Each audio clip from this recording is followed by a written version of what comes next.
The US launches airstrikes in Somalia targeting suspected al-Qaeda operatives. Parents to dig deep this year as they prepare to send their children back to school. And Skalkberger prepares to make his injury comeback for the Stormers this weekend.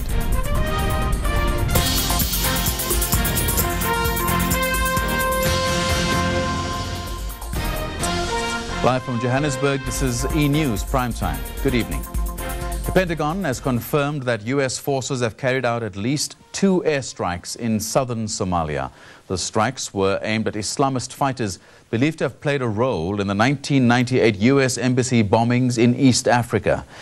It's still not clear whether the bombing raids were successful or just how many lives they claimed. But residents say as many as 19 civilians were killed.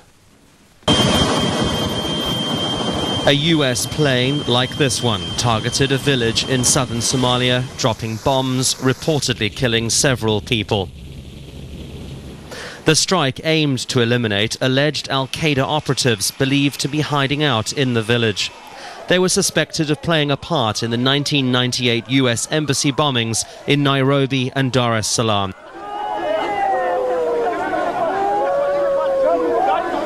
Simultaneous car bombs there left 257 people dead and over 4,000 others wounded.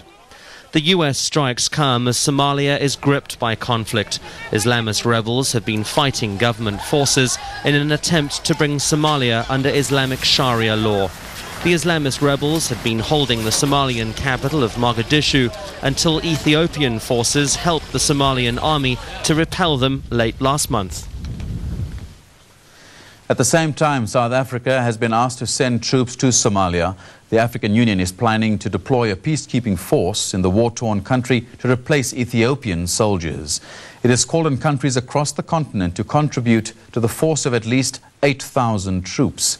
But it appears unlikely that South Africa can help.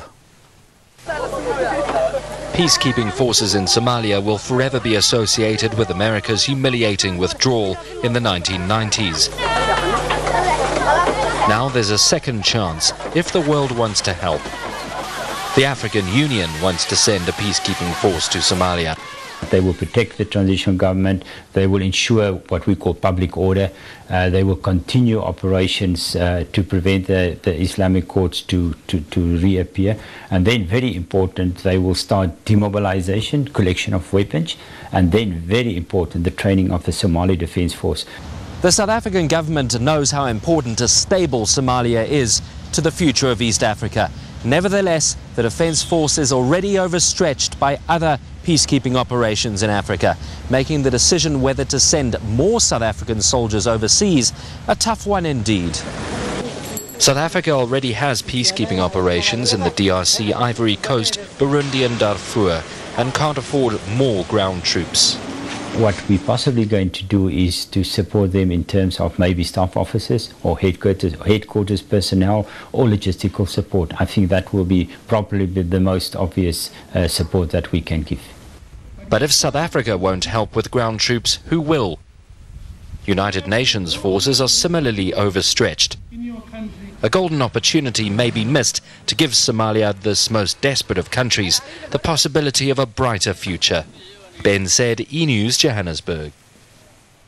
The Pretoria High Court judge who was arrested for allegedly driving drunk will be on leave until the end of next month. Transvaal Judge President Bernard Mwepe has made this announcement following a meeting with Justice Nkola Motata. Judge Motata crashed his Jaguar through a garden wall in Johannesburg early on Saturday morning. He was arrested for drunk driving and released on 1,000 rand bail. Motata is due to appear in court on the 27th of February, and his boss has granted his request to be on leave until then.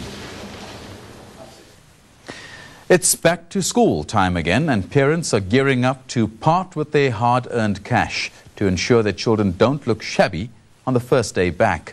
School outfitters love this time of year, but it can prove a little punishing on the parents' pockets.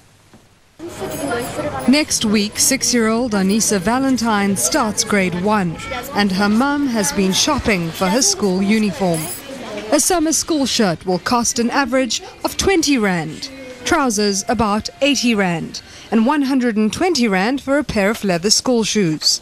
It didn't add up to as much as I expected, but I'm sure if I went to another shop, maybe it would have. Of course, Anissa still needs a school bag, around 60 rand. And then there's her winter uniform, including a blazer that'll cost 200 rand, and sports kit. When you're buying all the uniforms at once, it does add up to quite a lot of money. It's made all the more expensive by the inevitable growth spurts. I think they're astronomical, especially at the rate these boys grow. As I buy something for them, I've got to replace them within 6 months, and it costs us sometimes between 1,000 to 2,000 a year just for their school uniforms. And most schools don't provide stationery, so that's an additional cost for the year, and just the bare necessities for, say, a grade 1 learner will set parents back 150 rand. But there's hope for parents, since how much you end up paying does depend on where you decide to shop. Scheherazade Safler, E-News, Cape Town. And now for a quick look at how the markets have fared.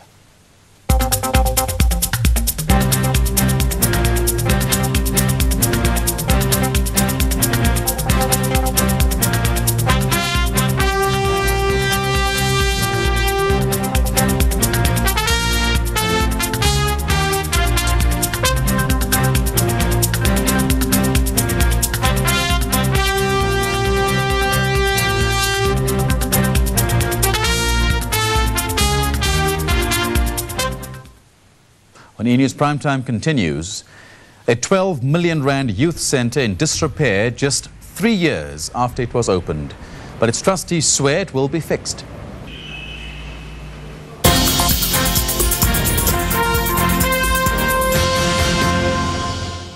Get to Mokel's now.